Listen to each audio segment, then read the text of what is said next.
नमः शिवाय। ओम नमो भगवते वासुदेवाय। वट सावित्री व्रत में वट वृक्ष की पूजा का विधान है। इसमें सत्यवान और सावित्री की पूजा और यमराज जी की पूजा का भी विधान है। इस बार यानी कि साल 2025 में अमावस्या की तिथि 2 दिन रहने के कारण वट सावित्री व्रत रखने को लेकर के थोड़ा संशय बना हुआ है। आइए आपको इस वीडियो में बताते हैं कि वट सावित्री व्रत की पूजा कब की जाएगी, शुभ मुहूर्त कब रहेगा। अमावस्या तिथि आरंभ होगी 26 मई दिन सोमवार को दोपहर 12:13 से और अमावस्या तिथि का समापन होगा 27 मंगलवार की सुबह 8:21 पर। यानी कि सोमवार को पूरा दिन ही अमावस्या की तिथि रहेगी। इसीलिए इस बार पंचांग के अनुसार 26 मई दिन सोमवार को वट सावित्री व्रत रहेगा और अमावस्या का व्रत भी इसी दिन रखा जाएगा। वहीं 27 मई दिन मंगलवार को स्नान और दान की अमावस्या रहेगी। तो वट सावित्री व्रत की पूजा का प्रातःकाल का पूजा का जो मुहूर्त होता है वह रहेगा सुबह 4:30 बजे से लेकर के 5:30 बजे तक और शाम को जो पूजा का मुहूर्त रहेगा वह रहेगा 7:11 से लेकर के 8:13 तक। और दोपहर में भी वट सावित्री व्रत की पूजा की जाती है। तो दोपहर की पूजा का शुभ मुहूर्त रहेगा 2:36 से लेकर दोपहर 3:31 तक और गोधूली मुहूर्त यानी कि शाम को जो गोधूली का समय होता है वह है 7:10 से लेकर के 7:31 तक।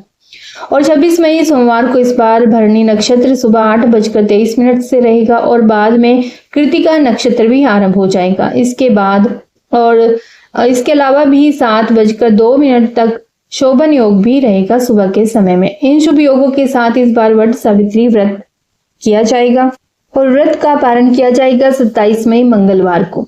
और इस दिन 27 मई को ब्रह्म मुहूर्त रहेगा सुबह 4:09 से 4:57 तक और सूर्योदय होगा सुबह 5:45 पर और सूर्यास्त का समय रहेगा शाम को 7:02 पर। सुकर्मा योग रहेगा रात 10:54 तक और 27 मई मंगलवार को सुबह के समय पूजा का मुहूर्त रहेगा 4:30 बजे से लेकर 5:30 बजे तक। राहु काल रहेगा दोपहर को 3 बजे से 4:30 बजे तक। वट सावित्री का व्रत रखने वाली महिलाओं को व्रत का पारण करना होगा 27 मई दिन मंगलवार को सुबह 5:45 बजे से यानी कि जब सूर्योदय होगा तब से लेकर के 8 बजे के बीच में आप सुबह 8 बजे तक आप पारण कर सकते हैं।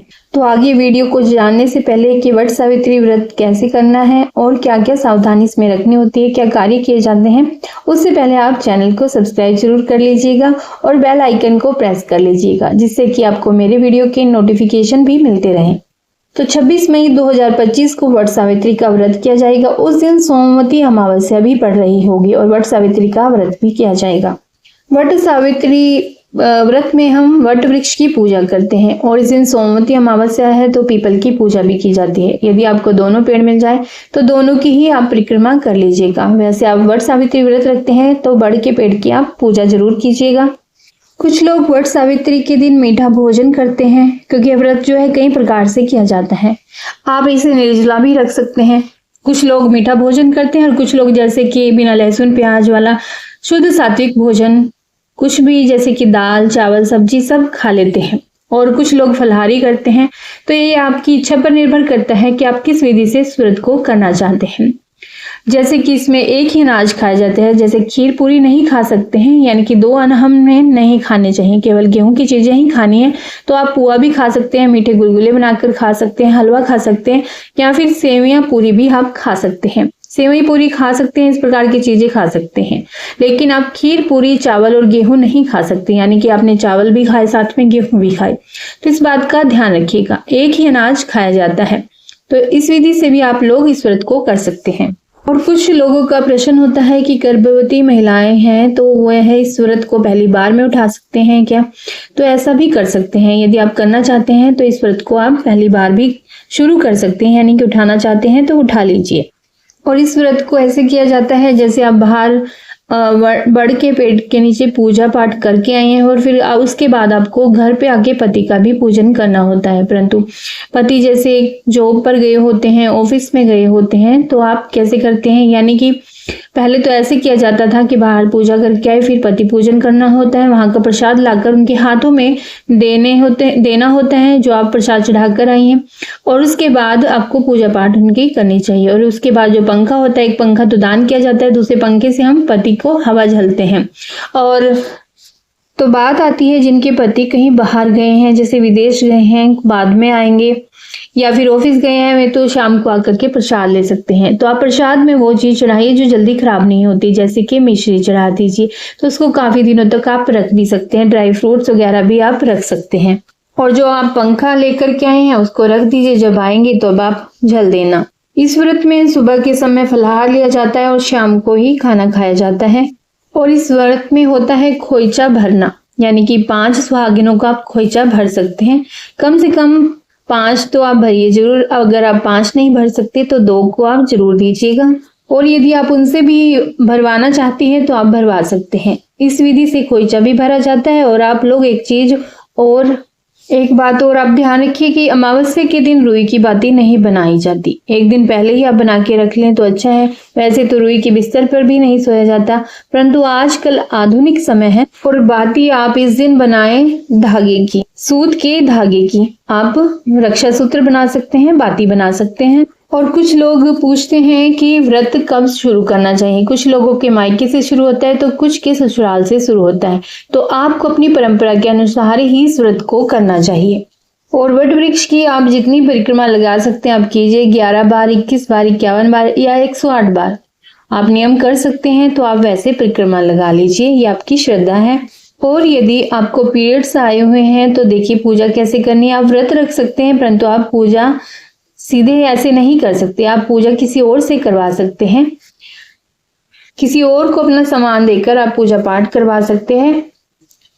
आप मानसिक रूप से पूजा कर लीजिए, माता को प्रणाम कर लीजिए और प्रत्यक्ष रूप में अपने पति के चरण छू लीजिए। पंखे से हवा कर सकते हैं आप, इतना आप कर सकते हैं।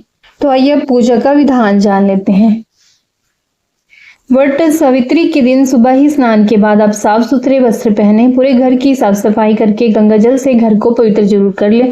और वट वृक्ष की पूजा करने से पहले पीले और लाल रंग के वस्त्र पहने और अपना भी 16 श्रृंगार करें। और फिर उसके बाद वट वृक्ष के पास जाकर उन्हें प्रणाम करें और वहां पर सावित्री और सत्यवान की तस्वीर स्थापित करें। फिर एक लोटे में साफ जल भरें और वृक्ष की जड़ में अर्पित करें। फिर वट वृक्ष के समक्ष फूल, चावल, भीगा चना और गुड़ चढ़ाएं। वट वृक्ष पर सूत लपेटते हुए 7 परिक्रमा करें। इसके बाद हाथ में चने लेकर वट सावित्री की कथा पढ़ें।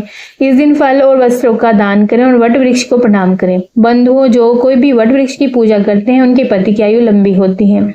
और पूर्ण विश्वास के साथ वट सावित्री व्रत करें और सदा सुहागिन। इस दिन सुहागिन महिलाएं अपने पति की लंबी और अखंड सुहाग के लिए ही पार्वती माता और सावित्री जी का पूजन करती हैं। और इस दिन वट वृक्ष यानी कि बरगद के पेड़ की पूजन किया जाता है।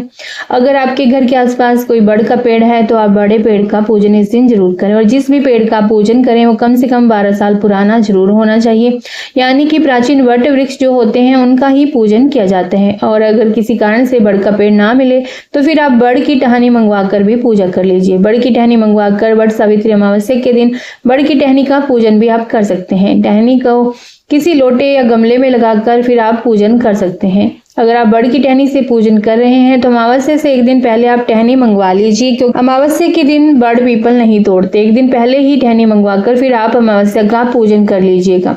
तो वट सावित्री अमावस्या के दिन वट वृक्ष का पूजन हम इस प्रकार से करते हैं। और इस दिन बड़ के पेड़ के पत्तों से गहने भी बनाए जाते हैं। गहने बनाने के मतलब आपको नहीं आते तो आप एक बड़ के पेड़ का पत्ता ले लीजिए और अपने बालों में लगा लीजिएगा। और कुछ लोग पूजा के लिए फोटो ले जाते हैं, नहीं तो कुछ लोग क्या करते हैं कि जो मिट्टी होती है बड़ के पेड़ के नीचे उसकी डली लेकर ही आप इनको गणेश जी और माता पार्वती के रूप में पूज सकते हैं। तो यहाँ पर आप मिट्टी की 2 डली लेकर के गणेश जी और माता पार्वती के रूप में और सत्यवान जी और सावित्री माता का जो हम पूजन करते हैं वह बड़ के पेड़ के नीचे ही कर लेंगे। अलग से प्रतिमा बनाने की जरूरत नहीं होती। और इस तरह से स्वरूप दे करके उनको थोड़ी सी हल्दी लगाएंगे और हल्दी के ऊपर गणेश जी और पार्वती माता को विराजमान कर लेंगे। तो इस प्रकार से आप कर सकते हैं। और यदि आप ऐसा नहीं करना चाहते तो सुपारी से भी गणेश जी और माता पार्वती बना सकते हैं। इस तरह से भी आप कर सकते हैं, जैसे चाहे आप कर सकते हैं। और हल्दी से स्वास्तिक बना लेंगे। स्वास्तिक बहुत ही शुभ चिन्ह होता है, तो स्वास्तिक आप जरूर बनाइएगा। और एक बात मैं जो आपको बार बार कह रही हूँ कि सोमवती अमावस्या के दिन दीपक जो आप जलाएंगे उसमें रुई नहीं जलानी है, इसमें आपको कच्चे सूत की बाती बनाकर ही डालनी है, क्योंकि यह सोमवती अमावस्या है और इस दिन रुई की बाती नहीं जलाते हैं। तो कच्चे सूत की बाती आप जला लीजिएगा, या आप कलावा भी ले सकते हैं कच्चे सूत की जगह। तो आप ऐसे जो आपको सही लगे वैसे कर सकते हैं।